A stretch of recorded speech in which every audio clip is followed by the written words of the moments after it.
Shabbat Shalom para todos, mais uma vez. Amanhã nós teremos um encontro dos casais, às 9 horas, lá na minha residência, na Praia da Costa. Nós vamos fazer lá no salão de festa. Vai ser um momento onde nós teremos algumas atividades, com o intuito de trazer a nossa consciência, a nossa relação como um casal.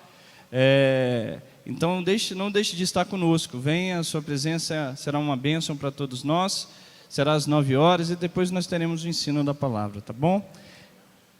Às 9 horas, vai começar às 9, isso, vai ter alguém responsável para cuidar das crianças, tá? Então se você não puder deixar os teus filhos com alguém, pode levá-los, que lá nós teremos alguém responsável, nos apoiando para cuidar das crianças, tá bom? Eu queria chamar aqui o Zé Augusto e a Kênia para estarem aqui na frente conosco. É mais um casal amado que expressou o desejo de congregar com a gente, e para nós é uma alegria. Vem cá, Roberto, para você ungí-los.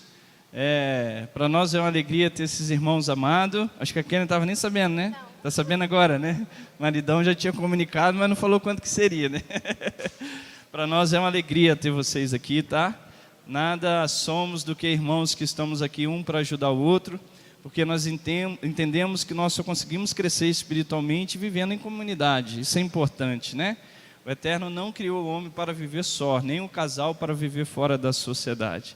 Então tê-los aqui é uma certeza que nós seremos abençoados por vocês, como nós sabemos que nós também os abençoaremos. Desejamos que o Eterno derrame muita tua bênção e a tua glória sobre a vida de vocês e que vocês contribuam com os dons que o Eterno os deu para o crescimento dessa congregação. Amém? É uma alegria muito grande. Vamos orar por eles. Eterno, nós te agradecemos pelas tuas bênçãos, pelo privilégio que nós temos em servi-lo, por mais essa manhã maravilhosa, quando nós podemos enaltecer, engrandecer o teu único nome sobre a face da terra, aquele que é digno de toda a honra e toda a glória. E aqui nós estamos com os nossos corações alegres e gratos por mais uma bênção. A bênção de ter esse casal maravilhoso no meio de nós, de sabermos, ó Pai, que o Senhor deu dons aos homens para que cada um contribua para o crescimento do corpo. E eu tenho certeza que o Zé Augusto e a Kênia irão contribuir para o crescimento dessa congregação. A única coisa que pedimos é que o Senhor continue a abençoá-los de maneiras, ó Pai, que os seus corações estejam inteiramente voltados ao Senhor e à sua palavra, e que os teus filhos tenham a confiança inteira no Senhor, que o Senhor há de prover tudo aquilo que eles necessitam espiritualmente e fisicamente para a continuidade das suas vidas. Por isso nós pedimos para que o Senhor dê ordem aos teus anjos para guardá-los, para protegê-los, para desviar, Senhor, todo o mal que possa intentar contra a vida dos teus filhos, e que eles declarem sempre que a confiança deles está no Senhor, Criador dos céus e da terra. Obrigado por mais esse casal maravilhoso, e que seja abençoado a todos nós. É o que nós pedimos e agradecemos no nome de Yeshua, o nosso Messias. Amém. Obrigado por vocês, tá? Amém. Queria agradecer você que está nos visitando, que o Eterno te abençoe grandemente. Hoje nós estamos estudando a 37ª Parashá, Shelah Lehá, que quer dizer envie para ti. Esse é o título da Parashá e também será o início, a primeira parte do nosso estudo, né? Envie para ti. O que está acontecendo aqui nessa porção? Eu peço que vocês prestem atenção em mim, rapidinho. Essa porção ela se encontra em Números capítulo 13, e ela vai até Números capítulo 15, verso 41. Irmãos, quando nós estudamos essa Parashá, ela é uma das situações mais trágicas que a nação de Israel enfrentou. Você imagina você receber uma punição do Eterno de ficar 40 anos no deserto, né? Aqui, irmãos, eu vou falar uma opinião do Francisco, tá? Aqui o Eterno não estava falando a respeito de salvação. Aquela geração que ali ficou no deserto não era um contexto de ser salva ou de não ser salva. Era um contexto de uma punição ou de uma consequência das ações que eles mesmos tiveram. Mas a gente tem a impressão que as pessoas que morreram no deserto, todos morreram sem um crédito diante do Eterno. Pelo contrário, Moshe Rabbeinu ficou no deserto. Ele não adentrou na terra. Arão morreu no deserto, Miriam morreu no deserto. Esses homens tinham total relacionamento com a terra. Mas esse caso específico, fazendo um resumo da nossa paraxá, o que essa paraxá está falando? É aquele relato quando Moisés envia um representante de cada tribo tinha um representante, e eles são enviados para espiar e observar a terra que o Eterno tinha prometido a Abraão, Isaque e Jacó, né? Aí a grande pergunta que nós fazemos, quando eles voltam do relato, quando eles espiam a terra, eles voltam com um relato muito bom da terra e verdadeiro da terra, falando que era uma terra boa, que mana leite e mel. Trouxeram até um cacho enorme de uvas e trouxeram para que Moisés e a nação de Israel pudessem ver os alimentos que ali eram produzidos. Falaram da força militar, bélica que existia naqueles povos que ali habitavam, mas o relato logo depois ele é negativo. Ele causa um desânimo, ele causa um intuito de não cumprir uma vontade estabelecida do Eterno. E aí que foi o grande erro desses espias. E quando a gente olha a consequência de uma liderança, quando ele toma uma atitude errada, isso pode trazer uma atitude para toda a congregação. É grande parte da congregação de Israel, do povo de Israel, corroborou com as decisões ou com a opinião desses espias, desses líderes, né? E aí Deus traz uma punição muito severa, fazendo com que a nação de Israel ficasse 40 anos no deserto. 40 anos no deserto. Aquela geração que saiu do Egito, somente os filhos de 20 anos para baixo adentrariam a terra prometida, e assim foi o que ocorreu. Então, se você pegar uns dos desastres da nação de Israel, ou algumas grandes consequências, você vai ver que esse aqui vai estar entre os 5 episódios que mais negativo foi das ações da nação de Israel. Então a paraxá está em torno disso, né? E logo depois, no finalzinho da paraxá, Deus começa a estabelecer alguns sacrifícios que era por pecados da comunidade que pecou de forma involuntária, né? Cometeu algum erro, e Deus estabelece alguns sacrifícios de pecados involuntários. Então a nossa paraxá está concentrada nesse ponto.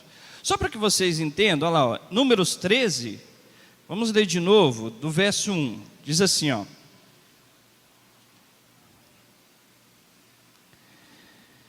Disse o Eterno a Moisés: envia homens que espiem a terra de Canaã, que eu hei de dar aos filhos de Israel. De cada tribo de seus pais, envie um dos seus líderes.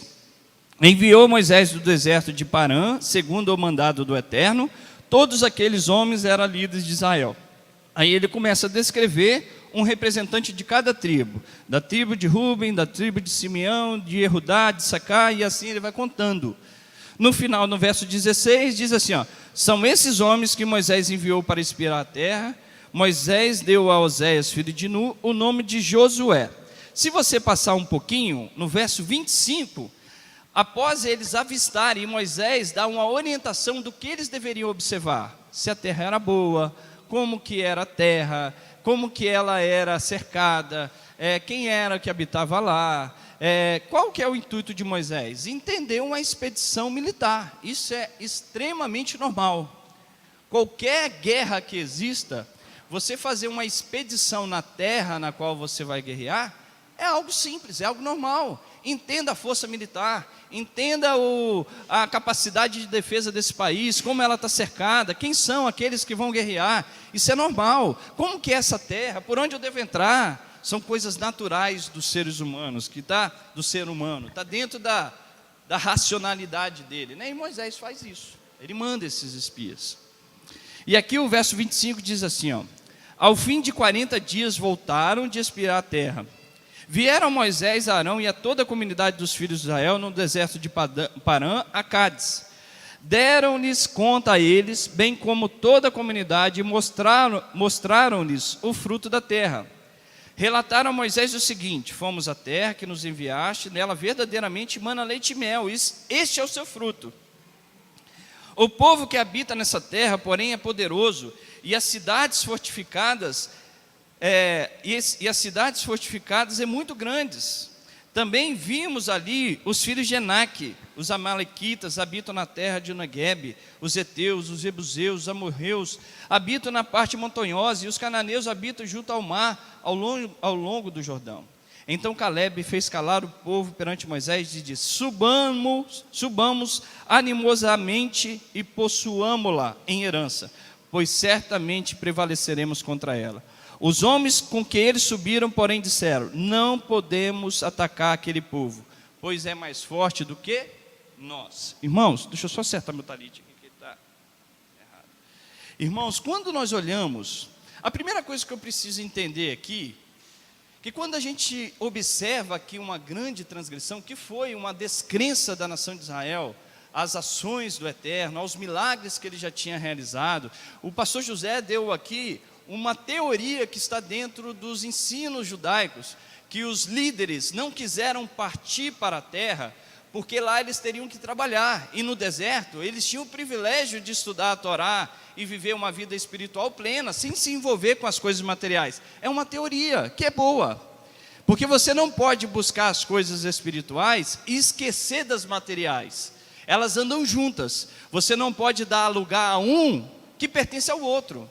Você imagina nós vivemos aqui dentro da congregação, juntarmos as nossas famílias e irmos morar isoladamente porque nós nos sentimos mais santos. Isso não é permissível, biblicamente falando. Nós precisamos viver em comunidade, conviver. E esse foi uma das punições, segundo alguma parte dos rabinos entendem sobre os líderes de Israel. Mas eu quero mostrar para vocês aqui um outro contexto. Primeira coisa, quem foi que enviou essa expedição? De onde ela surgiu? O texto aqui que nós estamos lendo, em Números, dá a entender que o início dessa expedição originou da vontade do Eterno. Porque quando você olha aqui o verso 1, diz assim, ó: disse o Eterno a Moisés. Aqui a palavra em hebraico é Shelalehá. Shelalehá quer dizer envie para ti. Não é uma ordem específica do Eterno para Moisés, mas é uma permissão do Eterno para que Moisés e os espias façam aquilo que eles mesmos planejaram. Shelah lehá, envie para ti, envie para você, Moisés. A nossa tradução aqui em Números, ela dá a entender isso, ó. Enviam homens que espiem, verso 2, a terra de Canaã, que eu hei de dar aos filhos de Israel. De cada tribo e de seus pais enviam um desses líderes. Enviou Moisés do deserto, segundo o mandado do Senhor. Então dá para entender que foi o Eterno. Quando você olha uma outra passagem bíblica, você vai ver de onde que originou o desejo de enviar os espias. Quer ver? Vai comigo lá em Deuteronômio, capítulo 1.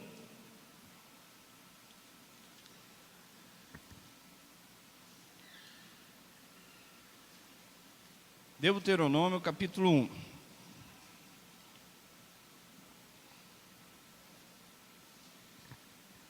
Olha que interessante o verso 19.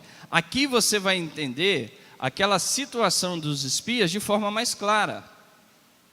Diz assim, ó: então partimos de Horebe, verso 19 do capítulo 1, caminhamos por todo aquele grande e tremendo deserto que vistes, pelo caminho das montanhas dos amorreus, como o Eterno nosso Deus nos ordenara, e chegamos a Cádiz Barneia. Então eu vos disse: chegastes às montanhas dos amorreus, que o Eterno nosso Deus nos dá. Vê, o Senhor, o teu Deus, te deu essa terra. Sobe e toma posse dela, como te falou o Senhor teu Deus de teus pais. Não temas e não te assustes. Deixa eu ver aqui onde Moisés fala. Olha o verso 22. Então todos vós chegastes a mim e dissestes: enviemos homens à nossa frente, para que espie a terra por nós, e nos informe por qual caminho devemos subir a ela, e a que cidade devemos ir. O verso 22 aqui está mostrando claramente que o desejo de enviar os espias originou da nação de Israel com a aceitação de Moisés e de Arão. Moisés aqui relata: então vocês chegaram a mim e disseram: envie espias para que eles possam observar a terra e assim ter um respaldo, ter um relato da terra para que a gente possa adentrar. O que originou o envio dos espias não foi do coração de Rachem, foi do coração da nação de Israel e de Moisés. Irmãos, aqui está o primeiro ensino dessa paraxá. Primeiro, são coisas naturais, são coisas que fazem lógica a gente observar. Só que a gente tem mania de fazer as coisas de forma naturalmente, e a gente encara essas coisas de forma boa quando elas dão certo. Quando elas dão errado, nós temos a mania e o costume de terceirizar a responsabilidade, não fazer com que essa responsabilidade seja nossa. Eu tenho um problema, eu não consigo entrar na presença de Deus porque o louvor não é maravilhoso. Eu não consigo entrar na presença de Deus porque minha esposa não me ajuda. Eu não consigo porque o meu marido não me dá o apoio. Porque meu filho está passando por essa... Nós temos a mania de terceirizar qualquer coisa, quanto a responsabilidade é exclusivamente nossa.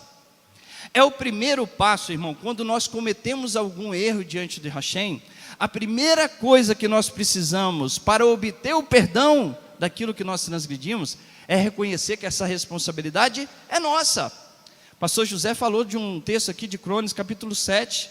Se o meu povo, que se chama pelo meu nome, fizer o que primeiro? Se humilhar. Se humilhar é o ato de reconhecer que aquilo que você passa e enfrenta é uma responsabilidade minha e tua. Não é uma responsabilidade do José. É lógico que pode ter algumas atitudes nossas que influenciam a vida do outro, mas aquilo que está interferindo na minha vida, a aceitação ou não daquilo de me abençoar ou de me prejudicar, é responsabilidade minha. Este é o primeiro passo para que a gente comece a entender essa paraxá. A expedição vieram do coração dos homens, vieram do coração da nação, veio do coração da nação de Israel. Se você for em Gênesis capítulo 3, vai lá comigo, que olha, irmãos, é lógico que o pecado é o grande ápice daquilo que nos afasta de Deus, mas o não reconhecer é aquilo que mais ratifica a nossa má conduta. Porque quando você olha aqui o Eterno, a gente estuda a palavra de Deus, Marlene, de forma muito literária. Os judeus, eles sabem estudar a palavra de Deus num contexto geral, Poliana. Porque quando você lê essa paraxá, você vê o Eterno falando assim, eu vou destruir o povo. Tem umas traduções nossas que a palavra hará, que quer dizer atitudes má, está traduzido como geração maligna. É meio impactante, né? Que está dentro dessa paraxá. Ali o Eterno estava falando que ele não estava aceitando aquelas atitudes más, aquelas atitudes que são contrárias aos seus princípios. E quando você vai ver que uma transgressão, ela é o ápice do seu erro, da sua má conduta, você vai ver que quando você terceiriza a responsabilidade, isso ratifica ainda mais a sua transgressão. Ratifica ainda mais. Aqui em Gênesis capítulo 3, eu até falei isso semana retrasada. Quando houve a queda de Adão e Eva, todo mundo chega e fala assim, o que expulsou Adão e Eva do paraíso? O que fez eles saírem daquele mundo espiritual tão maravilhoso? Foi o pecado? Sim, mas algo ratificou para que ajudasse com que ele saísse e fosse expulso do paraíso. Quando você olha aqui, em Gênesis capítulo 3, diz assim, ora, a serpente era o mais astuto de todos os animais do campo, que o Senhor tinha dado e tinha feito. Então disse a mulher, é assim que Deus disse, não comereis de toda a árvore do jardim. Respondeu a mulher à serpente, do fruto das árvores do jardim podemos comer, mas do fruto da árvore que está no meio do jardim, disse Deus, não comereis dele, nem tocareis, para que não morrais. Então a serpente disse à mulher, certamente não morrereis, porque Deus sabe que no dia que comerdes desse fruto, os vossos olhos se abrirão e sereis como Deus, conhecendo o bem e o mal. Vendo a mulher que aquela árvore era boa para se comer, agradáveis aos olhos e desejável para dar entendimento, tomou do seu fruto e comeu, e deu também a seu marido que estava com ela, e ele comeu. Então os olhos de ambos foram abertos e perceberam que estavam nus. Juntaram, pois, folhas de figueira e cobriram-se. Olha que interessante. Se o pecado tivesse sido a única causa deles terem expulso do paraíso, não haveria necessidade de um diálogo entre Deus e eles. Deus teria visto o pecado e teria os expulsado, mas Deus quis dialogar, Deus quis expressar e entender por que eles tiveram aquela atitude de transgredir a sua palavra. Ele tentou compreender, porque ele quis dialogar. Ele quis: me justifique, apresenta as causas que fizeram que vocês cometessem essa transgressão. Olha que interessante, verso 8: então, ouvindo a voz do Senhor Deus, que passeava no jardim pela viração do dia, o homem e a mulher esconderam-se da presença do Senhor Deus entre as árvores do jardim. Chamou, porém, o Senhor Deus o homem e lhe perguntou: onde estás, Adão? Onde estás, Francisco? Onde está José? Onde está a congregação Restvemit? Onde estamos? Deus sabia onde estava Adão? É evidente que sim. Deus compreendia o que eles tinham feito e sabia do que eles tinham feito? Sim. Deus quis dialogar. Chamou, porém, o Senhor e disse: onde estás? Ele respondeu: ouvi a tua voz no jardim e tive medo, porque estava nu e escondi-me. Perguntou-lhe Deus: quem te mostrou que estavas nus? Quem te mostrou que estava nu? Aí ele continua: comeste da árvore que te ordenei não comer? Olha a pergunta, irmãos. Você transgrediu, você cometeu a prática daquilo que eu te ordenei a não fazer? Ou então você não fez aquilo que eu te ordenei a fazer? Ele está querendo entender por que ocorreu o pecado, por que a prática do pecado aconteceu naquele momento. Qual que é a resposta de Adão? Adão chega e fala assim: disse o homem: a mulher que me deste por companheira deu-me da árvore da vida e eu a comi. Aí ele continua em diálogo: tá bom, então a culpada é a mulher, né? Vou para a mulher. Disse o Senhor Deus à mulher: que é isso que fizestes? Respondeu a mulher: a serpente me enganou e eu comi. Irmãos, olha a atitude, é só terceirizando a responsabilidade. É Adão jogando para a mulher, é a mulher jogar para a serpente. Se tivesse a serpente jogar como outra, ela ia fazer a mesma coisa. Nós terceirizamos responsabilidades. Se Adão tivesse respondido: sim, Senhor, eu pequei contra ti, mas perdoa-me. Lembra que tu és o Deus da misericórdia, que criou os céus e a terra. Lembra de exercer favor sobre mim. Talvez seria diferente a sua atitude, mas não, terceirizou responsabilidade. Traga isso para a nossa realidade. Traga isso para nós. Tenta internalizar isso para o nosso cotidiano. O que acontece nas nossas vidas, espiritualmente e fisicamente? Nós culpamos as nossas ações ou nós terceirizamos? Ou nós colocamos a culpa na igreja, ou nós colocamos a culpa no irmão, ou nós colocamos a culpa no nosso cônjuge, ou nós colocamos a culpa nos nossos filhos, a falta de dinheiro, a falta de emprego, a falta de amor do próximo. Nós terceirizamos a responsabilidade. E o primeiro passo para que eu consiga sair de tal situação é reconhecer que eu pequei, que você pecou. Esse é o primeiro passo, é o primeiro ensinamento. Talvez se houvesse aqui a mesma forma de entender que a responsabilidade era dos espias, talvez teria sido diferente a punição do Eterno. Tem um Salmo capítulo 2, quando a gente olha, vai lá, 2 Samuel, quando a gente olha o Eterno falando que Davi era um homem segundo o seu coração, você para e olha a vida do Davi. Davi foi um jovem que foi ungido pelo profeta Samuel. Ele guerreou com muita fé contra um guerreiro militarmente 1000 vezes preparado, mais do que ele. Davi o enfrenta em nome do Deus de Israel e vence esse guerreiro.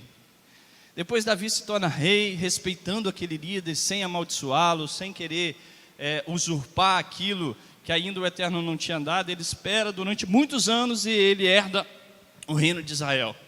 Davi tem vitórias, tem bênçãos do Eterno. Porém, num dia que Davi deveria estar saindo à guerra, ele está no terraço da sua casa e ele olha uma mulher muito formosa. Ele a observa, chamada Betseba, mulher de Urias, e ele a deseja, ele a chama para dentro do seu palácio, e ali ele tem uma relação de adultério juntamente com aquela mulher.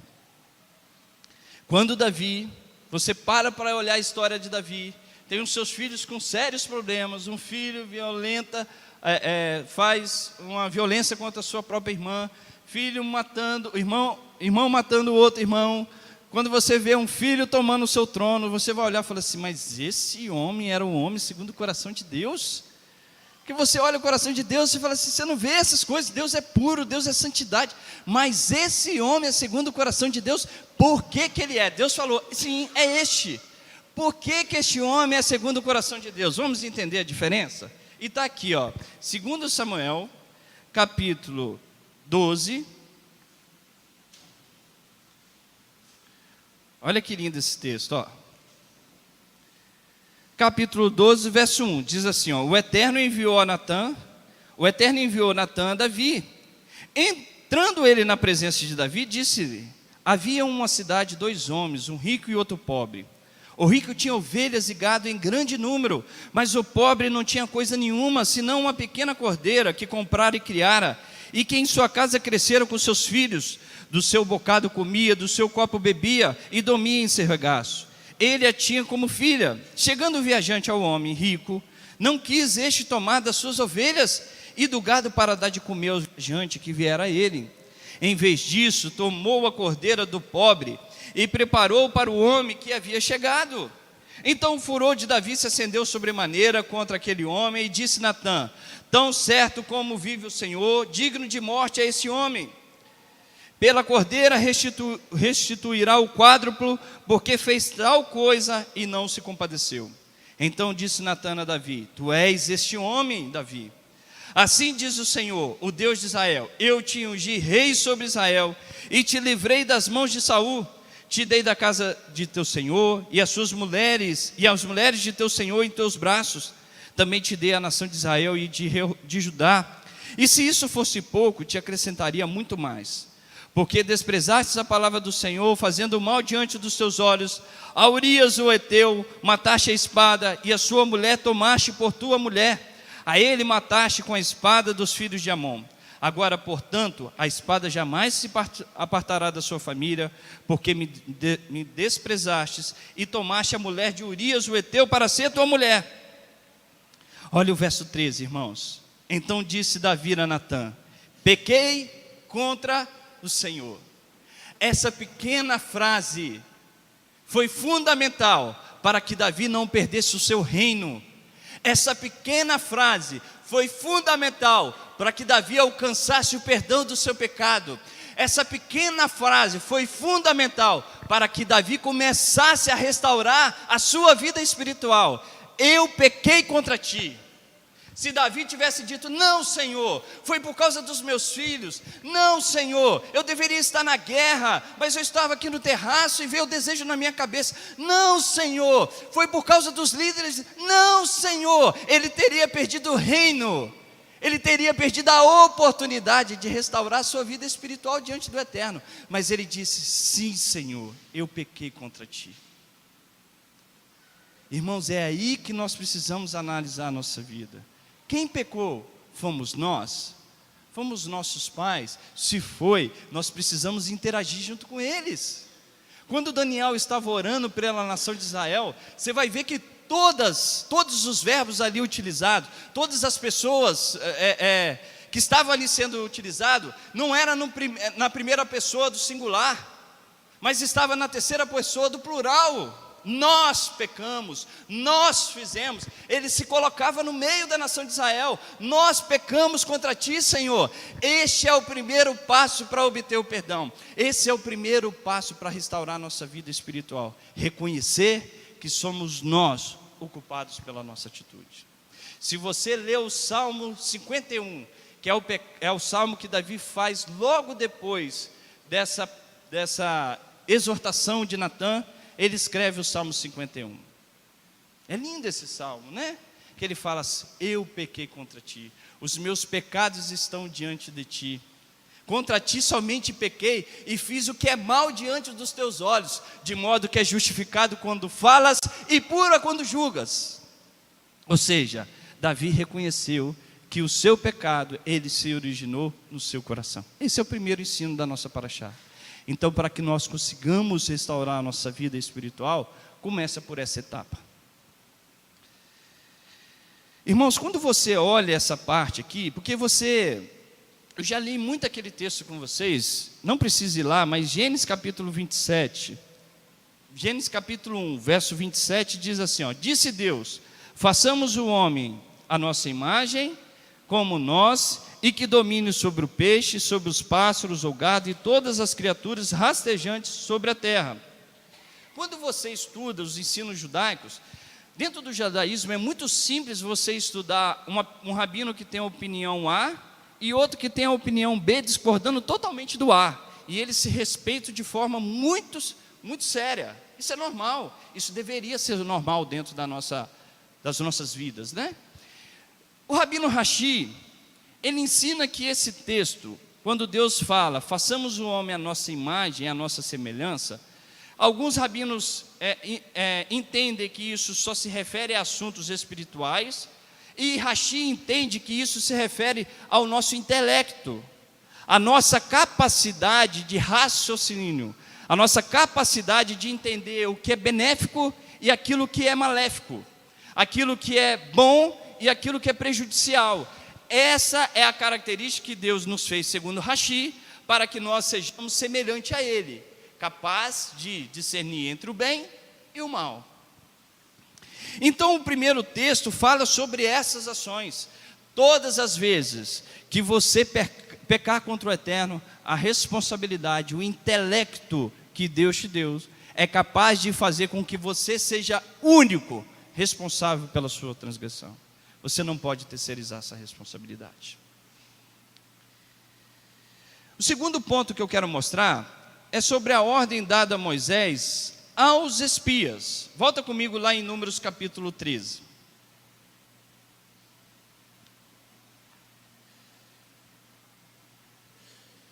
Números capítulo 13.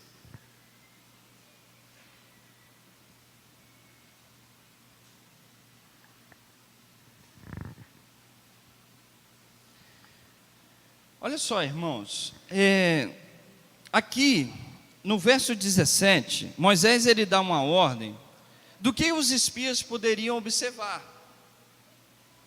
E ele fala, quando Moisés os enviou para explorar a terra de Canaã, disse-lhe, subi ao Neguebe e escalai as montanhas, vede como é a terra e o povo que nela habita, se é forte, se é fraco, se são poucos ou muitos, como é a terra em que habita, se ela é boa, se ela é má, como são as cidades em que vive, são abertas ou são fortificadas, como é o solo, ele é fértil ou ele é estéril, tem matas ou não, esforçai-vos e trazei do produto da terra, era o tempo das primícias das uvas. Assim subiram os espias a terra, desde o deserto de Zim até o Reob, a entrada de Amate. Irmãos, quando você observa, Moisés dá uma ordem específica. O coronel deve vivenciar isso muito, né? Quando vai fazer uma expedição militar, veja como que é o território. Observa como... Imagina o coronel Luciano chegando e mandando seus soldados, mandando toda a sua tropa e subir uma cidade, subir um bairro, perigoso. Aí possivelmente deve ir alguém lá que compreende dessa terra. Ele faz uma varredura, ele compreende. Vai esses homens, aí ele chega para a tropa, esses homens que voltam falam, não, lá só tem homem de 12, não conheço armas, .50, AK-47, não é isso? É uma? E nós só temos 38. Quem vai subir? Ninguém sobe. Mas esse não foi o papel do coronel, esse não foi o pedido dele, para que subisse e olhasse só as armas com o intuito de desencorajar, mas o intuito era de observar, já que eles têm essas armas, vão usar as mesmas armas que nos fazem ser capazes de vencê-los. A intenção de Moisés no início era essa.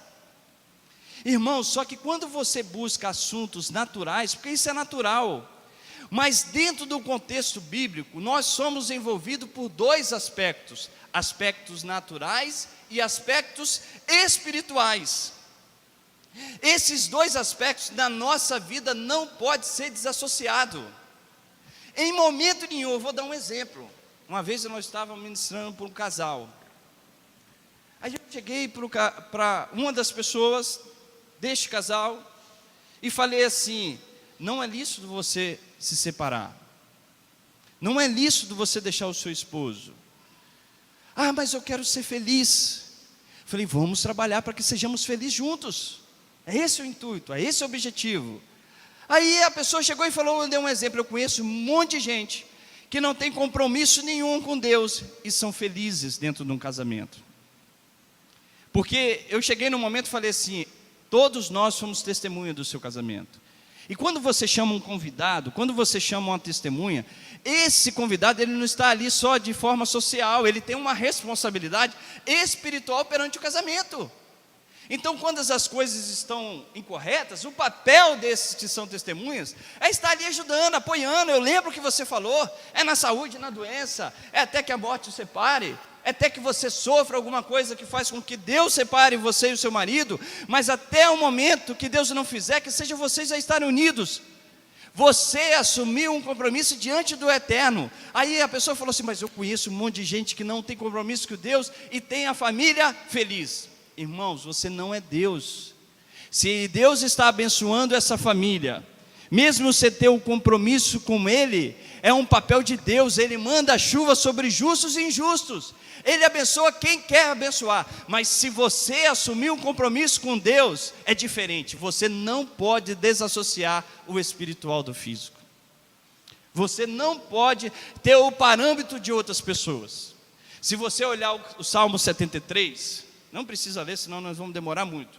O Salmo 73 diz que o salmista, ele olhava a prosperidade do ímpio, ele via que o ímpio não tinha sofrimento, que ele não sentia dores, que a sua vida era uma alegria, que as coisas só iam prosperando, até que eu entrei na presença de Deus e entendi o fim deles.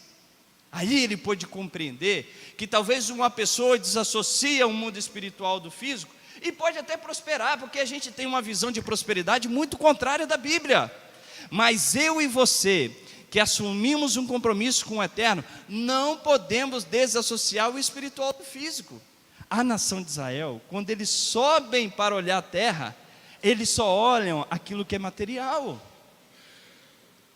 A nação de Israel não tem esse direito. Eu e você não temos esse direito. Nós assumimos um compromisso lá no Monte Sinai, na Severishma.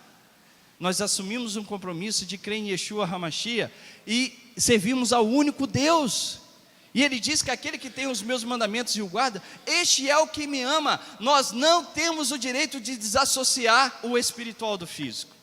Então a nação de Israel sobe e ela olha só aquilo que é material. É uma terra boa, é uma terra forte, é uma terra que emana leite e mel. O povo que está ali é forte, isso era verdade, eram homens grandes. Porém, o grande erro estava em entender as coisas só materialmente, porque eles falam logo a seguir: eles são mais fortes do que nós, não podemos vencê-los. Irmãos, é esse o problema. No campo material, nós não podemos vencer. Porém, a nossa vida, ela não é baseada só pelo material, ela é baseada pelo mundo espiritual. Quando você olha o Salmo 23, todo mundo conhece, né? O Senhor é o meu pastor e nada me faltará. Andar-me faz-me em vez de espaços, guia-me pela água tranquila. Mesmo que eu ande sobre o vale da sombra da morte, não temerei mal algum, pois a tua vara e o meu cajado está comigo. Isso quer dizer que no momento que as coisas naturais, elas extrapolarem a minha capacidade de ação, eu preciso crer que Deus é Deus, que Ele é soberano, que Ele cuida de nós. Isso acontece muito em nossas vidas. Nós temos casos de doença, que a ação humana, ela ultrapassa a capacidade de ação, de reação, mas nós precisamos confiar no Eterno. Isso acontece em nossas vidas espirituais, quando nós percebemos que a ação humana, ela não é possível, mas precisamos crer em Hashem. Nós cantamos aqui semana passada, Abacuque capítulo 3, mesmo que a videira não floresça, mesmo que não haja fruto na vide, mesmo que todos os animais no campo pereçam, todavia esperarei no Deus da minha salvação. Irmãos, esse é o âmbito que a nação de Israel subiu e só enxergou o material. Olha aqui o relato, olha. Vamos ler de novo. Verso 28. O povo que habita nessa terra, porém é poderoso. E as cidades fortificadas e muito grandes. Também vimos ali os filhos de Enaque. Os amalequitas habitam na terra do Neguebe. Os heteus, os jebuseus, os amoreus habitam na parte da montanha. E os cananeus habitam junto ao mar, ao longo do Jordão. Então Caleb fez calar o povo perante Moisés e disse: subamos animosamente e possuamo-la em herança, pois certamente prevaleceremos contra ela. Os homens que com eles subiram, porém, disseram: não poderemos atacar aquele povo, é mais forte do que nós. E diante dos filhos de Israel divulgaram um relato negativo da terra que tinha explorado, dizendo: a terra pela qual passamos a espiar é terra que devora os seus moradores. Todo o povo que vimos nela são como homens de grande estatura. Também ali vimos os gigantes, os descendentes de Enaque são de raça gigante. E éramos aos nossos próprios olhos como os gafanhotos, assim também lhe parecíamos. Somos como gafanhotos. Traz isso para a sua realidade, traz isso para a minha realidade. É isso que eu preciso transmitir a cada um de nós, é isso que nós precisamos entender. A Bíblia é um contexto daquilo que você planta, é aquilo que você colhe. Presta atenção nisso, congregação. Não é o teu trabalho que te dá o sustento dos seus dias, não é a tua esposa que te dá o seu sustento, não é o teu marido que te dá o teu sustento, não é a tua força e a tua capacidade que te dá o seu sustento. É lógico que você trabalha, é lógico que você se dedica, é lógico que precisa uma parte sua, mas quem te sustenta, quem nos dá o auxílio, quem é a nossa proteção, quem é a nossa esperança diante da desesperança, quem é o nosso conforto diante quando não há o conforto, é Hashem. E se eu não busco o espiritual, aquilo que é necessário para mim e a sua vida espiritualmente vai faltar. Se eu não busco o espiritual, vai faltar uma hora. Se você para aqui do Shabat para você estudar e aprender, creia que o Eterno há de te abençoar, mesmo que o mundo à tua volta mostre tudo ao contrário. Quando você estuda as promessas de Deus aos patriarcas, Abraão, Isaac e Jacó, tudo em volta deles conspirava contrário à promessa de Deus. Deus chega para Abraão e fala assim: te farei pai de muitas nações. Olha para os céus, Abraão, vê se você consegue contar. Olha para a areia do mar, vê se você consegue contar, assim será a sua descendência. E passa 50 anos, não tem filho. Vem 60, não tem filho. Vem os 70, não tem filho. Vem o 80, não tem filho. Vem o 90, não tem filho. Abraão, de ti farei grande nação. Não, Senhor, vai ser meu servo Eliezer. O Eliezer, não sei o nome dele em português. Vai ser meu servo Eliezer. Não, Abraão, da tua semente. Com 90 anos, 99 anos, chegou a promessa. Tudo conspirou ao contrário. Lembra quando Isaac abençoa Jacó? Você vai obter da gordura da terra, o teu irmão mais velho se curvará a ti, você receberá do fruto e do mosto. Só promessas, bênçãos físicas maravilhosas. No momento da bênção, vai Jacó para uma terra sem cama, sem uma carrocinha para levar o seu travesseiro, sem nada. 14 anos vive sendo enganado pelo seu sogro. Todas as vezes que Deus te promete alguma coisa, as coisas vão correr contrário à promessa, e o servo de Deus prevalece, aqueles que confiam nele. Todas as coisas colaboram para o bem daqueles que amam a Deus. É todas as coisas. Se há problema físico, confie em Deus. Se há problema de saúde, mesmo que Ele não cure, confie em Deus. Deus é a nossa força, Ele é a nossa esperança. Então, irmãos, eu não posso desassociar, pastor Zé, porque vai entrar situações na sua e na minha vida, que se nós não tivermos preparado espiritualmente, nós não vamos compreender. É o caso aqui dos espias. Ali havia um discernimento material e havia um discernimento espiritual. O material é normal, o coronel Luciano mandou lá, 47, 12,50 e nós com 38, vamos mandar para a liderança do nosso governo para que mande mais armas, para que a gente possa guerrear, mas Deus é por nós, Deus é a nossa justiça, vamos continuar. Esse é o nosso papel. O material fugiu, creia que Deus age por você. Mas agora, se você não está preparado, se a sua vida é só trabalho, se a sua vida é só viver as coisas físicas, se a sua vida é só pensar no material, aquilo que perece, aquilo que não é eterno, aquilo que não tem perenidade, aquilo que não faz sentido, que não agrega valor espiritual, uma hora, quando o material cessar, quando a capacidade humana acabar, você vai ficar sem refúgio. Eu sempre falo aqui, essa conta, uma hora ela cobra da gente. Uma hora é cobrado. Então a gente precisa estar preparado espiritualmente. Se você for em 1 Coríntios, vai lá comigo, o segundo, deixa eu ver. 1 Coríntios.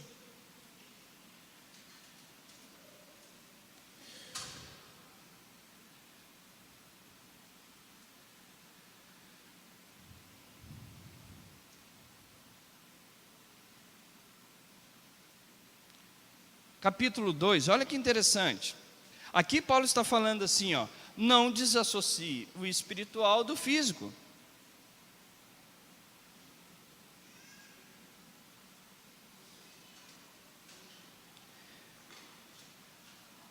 Primeiro Coríntios capítulo 2, verso 6. Todavia, 1 Coríntios 2, verso 6. Todavia falamos sabedoria entre os perfeitos, mas não sabedoria deste mundo ou dos poderosos deste mundo que se aniquilam. Não falamos a sabedoria, não, falamos a sabedoria de Deus oculta em mistério, o qual Deus ordenou antes dos séculos para a nossa glória. Nenhum dos poderosos deste mundo a conheceu, pois se tivesse conhecido, jamais teria crucificado o Senhor da glória. Como, porém, está escrito, as coisas que os olhos não viu, ou o ouvido não ouviu e não subiram à mente humana, são as que Deus preparou para nós. Porém, Deus as revelou a nós pelo seu Espírito. O Espírito penetra todas as coisas, até mesmo as profundezas de Deus. Pois qual dos homens sabe as coisas do homem, senão o Espírito do homem que nele está? Assim também ninguém sabe as coisas de Deus, senão o Espírito de Deus.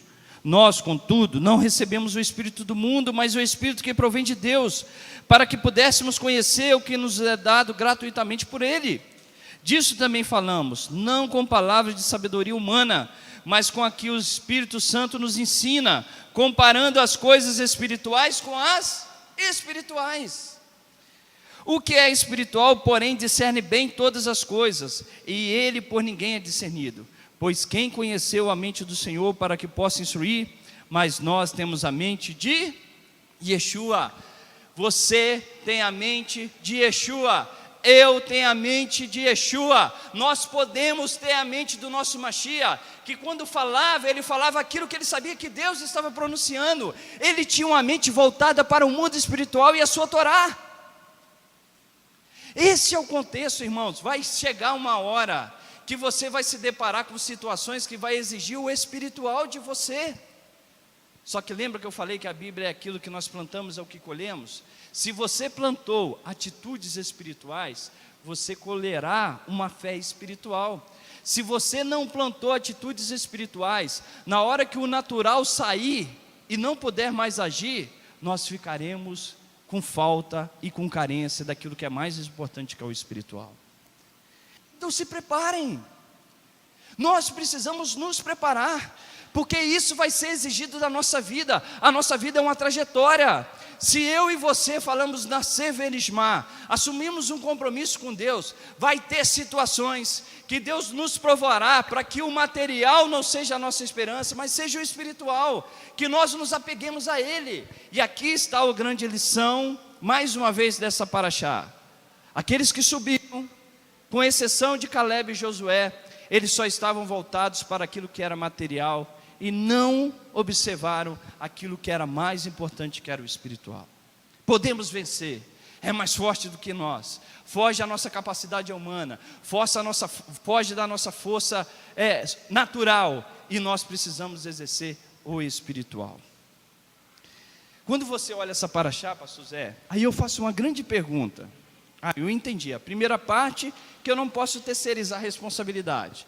A segunda parte é entender que vai ter situações que eu vou ter que agir fisicamente, mas algumas situações eu não vou poder agir fisicamente, eu vou ter que sobrepor, agir espiritualmente. Como que eu ajo espiritualmente? Qual que é a forma? Se você olhar para a Parashá anterior, existe aqui, irmãos, um erro que todos nós cometemos, que a Parashá anterior ajuda-nos a compreender e ter a atitude certa. Vai em Números capítulo 15. É o último versículo da Parashá anterior. Olha só que interessante. Berraloterra, não foi ela? Berraloterra, né? Números 15.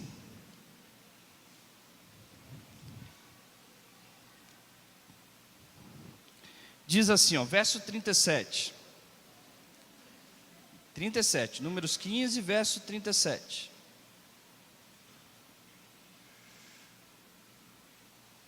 Não, desculpa, irmão, está dentro da nossa Parashá. Está dentro da nossa Parashá, desculpa. Disse o Eterno a Moisés: fala aos filhos de Israel e diz-lhes que todas as suas gerações façam franjas nas bordas das suas vestes, e ponha nas franjas bordas de vestes de cordão azul. Tereis essas franjas, aqui ó, para que vocês entendam, aqueles que não sabem, são essas franjas. Aquela mulher com fluxo de sangue, que encosta nas franjas de Yeshua, ela estava encostando no seu tzitz.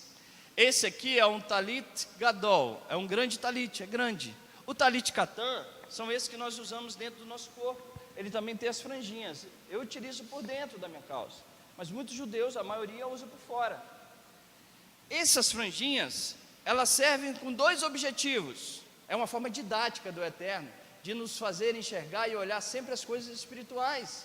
Estou com um problema? Lembre que isso aqui simboliza os mandamentos cumpridos na tua vida. Olha aqui, ó. Tereis essas franjas, verso 39, para que vendo-as, vos lembreis de todos os mandamentos do Senhor, para os cumprides. E não sigais o vosso coração, nem os vossos olhos, pelas quais andais adulterando. Tem dois órgãos do nosso corpo que limita ou delimita, vamos dizer assim, a direção das nossas vidas: os nossos olhos e o nosso coração. Os nossos olhos e os nossos corações. Esses dois órgãos são fundamentais para que eu possa caminhar diante de Hashem. Por isso que o tzit, ele tem esses dois objetivos: tratar o meu olho, os meus olhos, e tratar o meu coração. Porque, irmãos, o que fez a nação de Israel desanimar? Olhou, ele viu, é um povo mais forte, é um povo com muita arma. Só que o olho, ele só reflete aquilo que está no quê? No teu coração. Ele só vai fazer sentido se aquilo estiver no teu coração. Vou falar para os homens: passa uma desdentada, toda sem limpeza, diante dos olhos dos homens. Pode passar tranquilamente. Vou passar 10 vezes. Passa 10 vezes. Vou passar com shortinho curto. Pode passar com shortinho curto. Agora, passe uma mulher bonita, corpo muito forte, com roupa sensual, sarada, como diz a Janine. Os homens vão, opa, essa é interessante. Por quê? Está aqui. O olho só reage daquilo que o coração tem desejo. Os seus olhos são reflexos daquilo que está no teu coração, meu irmão. Então a gente só consegue enxergar as coisas espiritualmente, que a gente fala, a gente precisa discernir as coisas espirituais. Então eu preciso aprender a tratar o meu coração. E eu posso te dizer, tratamento de coração não é com psicólogo, ele pode te ajudar, mas não é psicólogo. Tratamento do coração não é com remédio, tratamento do coração não é com médico, tratamento do coração não é com qualquer coisa natural. Tratamento do coração chama-se coisas espirituais. Como pode um jovem purificar o teu caminho? Observando segundo a tua palavra. É aí que você entra no âmbito do erro, porque o teu olho vai ver aquilo que o teu coração quer ver. Tem um texto de Yeshua que eu acho maravilhoso, vai lá em Mateus capítulo 6.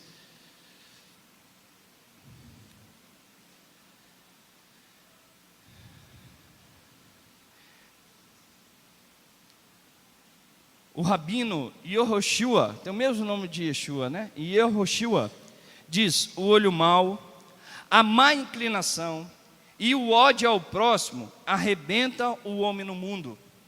Yeshua dá o mesmo ensinamento. Lá em Mateus capítulo 6, ele fala assim, ó. Mateus 6.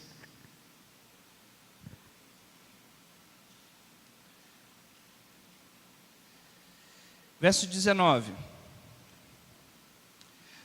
Não ajuntei tesouros na terra, onde a traça e a ferrugem destrói, onde os ladrões arrombam e roubam. Ajuntai, porém, tesouros no céu, onde nem a traça nem a ferrugem destrói, e onde os ladrões não arrombam nem roubam. Pois onde estiver o vosso tesouro, aí estará também o vosso coração. Verso 22. A lâmpada do corpo são os olhos.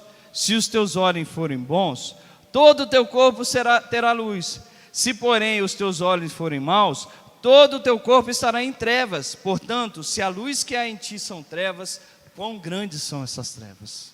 Se os teus olhos forem bons. Irmãos, uma da forma que você tem de ser grato e servir a Hashem é você demonstrar a sua gratidão por tudo que Ele tem dado. Se os teus olhos forem bons, para que os teus olhos possam ser bons, você precisa ter tratado aqui, ó, o teu coração, o meu coração. Porque senão jamais os teus olhos vão conseguir fugir daquilo que o seu coração diz a ele. Jamais. Provérbios capítulo 4 diz assim: sobre tudo que o homem deve guardar, guarda o teu coração, pois dele procede as saídas da vida. Aquilo que gera vida em você é o teu coração que apresenta, é Ele que te direciona, é Ele que te fala, é Ele que te apresenta. Então, se o seu coração tem desejo, o teu olho vai corresponder a esse desejo. Se o teu coração não tem, o teu olho vai corresponder a esse não desejo. Então é aí que está, é o tratamento do coração, é aonde nós precisamos tratar. E o coração não se trata com coisas naturais, o coração se trata com coisas espirituais.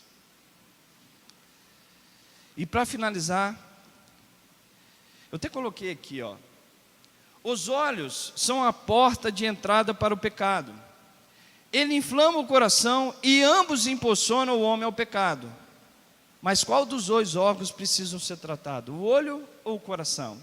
Eu sempre conto essa historinha da minha infância, né? Eu morava num bairro, sempre morei em residência, até os meus 27 anos, e tinha um quintal enorme, o quintal era esse aqui, né? E tinha uma árvore enorme na minha casa. E a minha mãe incumbiu a minha pessoa, lógico, a minha pessoa, para limpar essa árvore toda semana. E o que caía de folha você não tinha noção. Tinha vezes que a gente passava e você chutava as folhas assim para você subir. E toda semana, corta essa árvore, mãe, por favor. Ela não deixa a gente nem brincar de vôlei, a gente brincava de vôlei lá, não deixava. Corta essa árvore. Não, meu filho, vai varrer, toda vez. Aí ela mandava podar. Passava-se mês, caía as folhas de novo. Sabe o que é o problema, irmão? Essa árvore representa a gente. Nós queremos cortar o problema pelos galhos. Nós começamos a resolver os problemas pelos galhos, nós não arrancamos o problema na raiz. Quando arrancou a raiz, acabou o meu problema de limpar aquilo ali toda semana. Isso acontece conosco. Nós queremos resolver o problema pelos galhos. Nós queremos resolver problemas financeiros, buscando mais trabalho. Nós queremos resolver problema conjugal, buscando mais coisas físicas. Nós precisamos resolver problema com família, com filho, buscando mais dar riqueza e coisas para os filhos. Nós esquecemos de olhar para aquilo que é espiritual, para aquilo que é a nossa essência, para aquilo que é a nossa raiz. Lembra o que eu estou falando? Guarde isso no coração. Nós assumimos um compromisso com Deus. Não posso desassociar o material do espiritual. Os dois se complementam. Jamais eu vou orientar qualquer um de nós aqui a vivermos em uma vida totalmente reservada, sem ajudar essa sociedade. Não podemos, isso não é bíblico. Da mesma forma como não é bíblico eu só cuidar do material. É Deus que cuida de nós, é Hashem, o único Elohim sobre a face da terra. Ele é a nossa esperança. Então a raiz está no coração, é daqui que procede a saída, a direção da minha vida. Só se cura este lado de forma espiritual. E de que forma eu posso curar isso?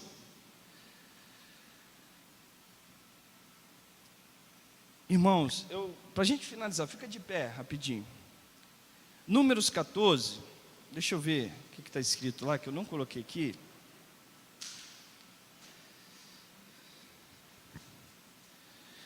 Números 14, verso 1 a 4, diz assim, ó. Aqui eu queria mostrar o desejo do coração. Olha o desejo do coração. Por que que eles rejeitaram a ida ou a guerra lá para a terra prometida? Verso 1, 14, verso 1. Então toda a comunidade levantou-se e chorou em voz alta aquela noite. Todos os filhos de Israel murmuraram contra Moisés e Arão, e toda a comunidade lhe disse: antes tivesse morrido na terra do Egito, ou mesmo neste deserto.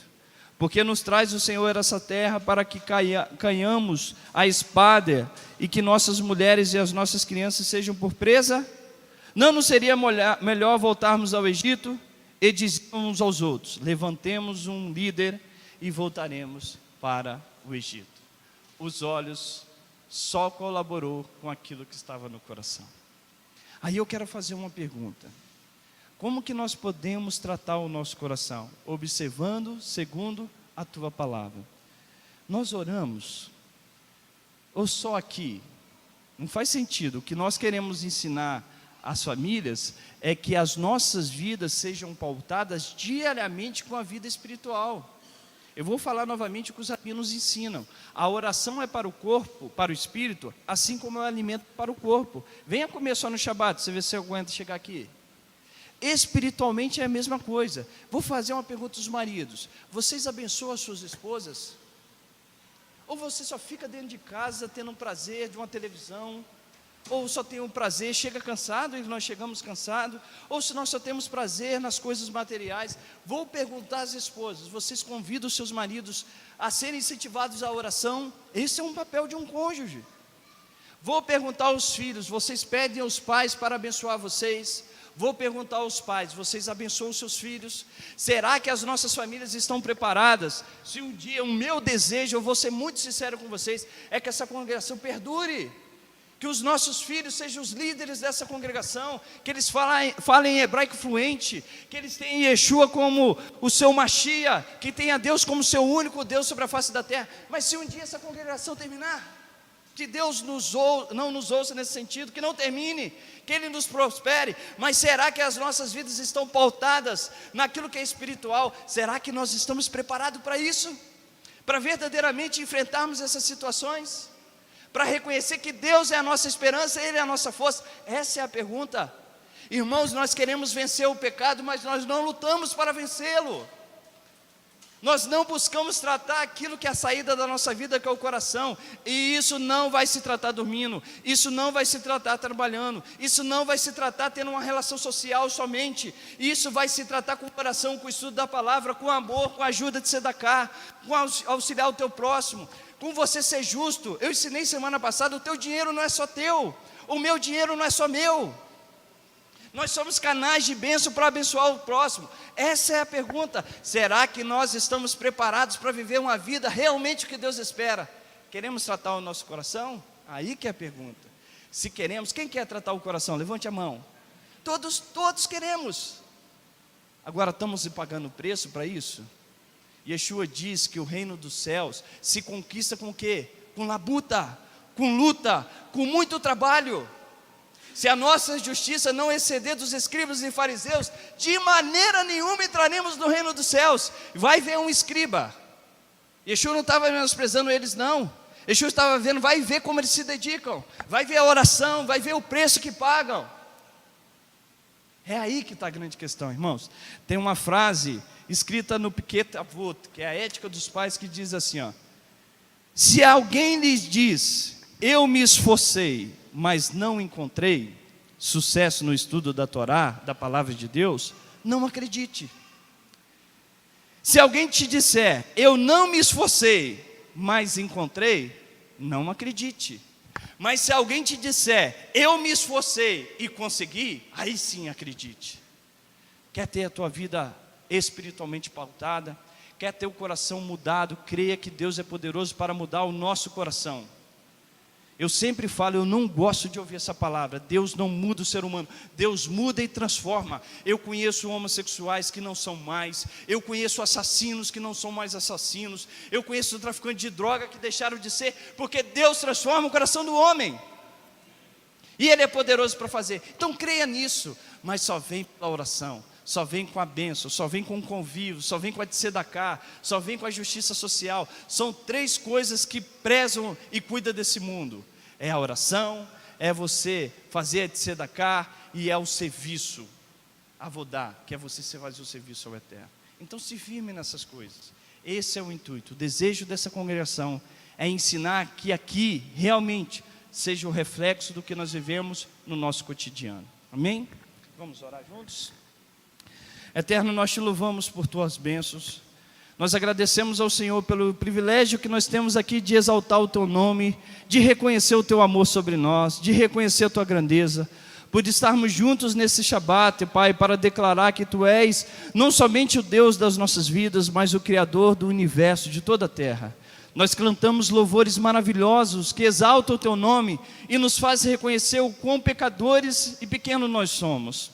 Eterno, se passamos dificuldades, Eterno, se passamos tribulações, se passamos problemas, é porque nós pecamos contra Ti. Precisamos deixar de terceirizar responsabilidades e precisamos compreender que a responsabilidade é nossa. Somos nós que pecamos, fomos nós que falhamos contra Ti, e nós queremos pedir perdão pelos nossos pecados, para que nós não percamos, ó Pai, aquilo que o Senhor nos deu, mas que sejamos alcançados por Ti pela Tua bondade e misericórdia, e que o Teu nome venha a ser exaltado sobre as nossas vidas. Eterno, peço ao Senhor que o Senhor nos ajude a não desassociar o material em prol do espiritual, e também da mesma forma, não desassociar o espiritual em prol do material, mas essas coisas precisam andar em equilíbrio para que a Tua presença esteja no meio de nós, porque o Senhor nos deu a missão de sermos a luz deste mundo, o sal dessa terra, e nós precisamos viver uma vida espiritual neste mundo físico, para que as pessoas possam ver a presença do Senhor sobre nós. Por isso eu peço ao Senhor que o Senhor trate os nossos corações. Eterno, nós queremos orar e fazer a mesma oração do teu servo Davi, ver se há em nós algum caminho mau, e nos guie pelo caminho da eternidade. Cria em mim, cria em nós, ó Deus, um coração puro, e renova-nos com um espírito pronto a lhe obedecer. Então nós ensinaremos os transgressores os teus caminhos, e a ti lhe retornarão. É assim que o teu servo Davi orou, e é assim que nós oramos. Tenha misericórdia de nós, perdoa os nossos pecados, faça-nos sermos constantes na tua presença. Não nos deixamos, ó Pai, viver uma vida de infidelidade para contigo, mas desperta o nosso coração, levanta a nossa vida. O Senhor é aquele que faz o homem levantar, pois o cair é do homem, mas o levantar vem do Senhor.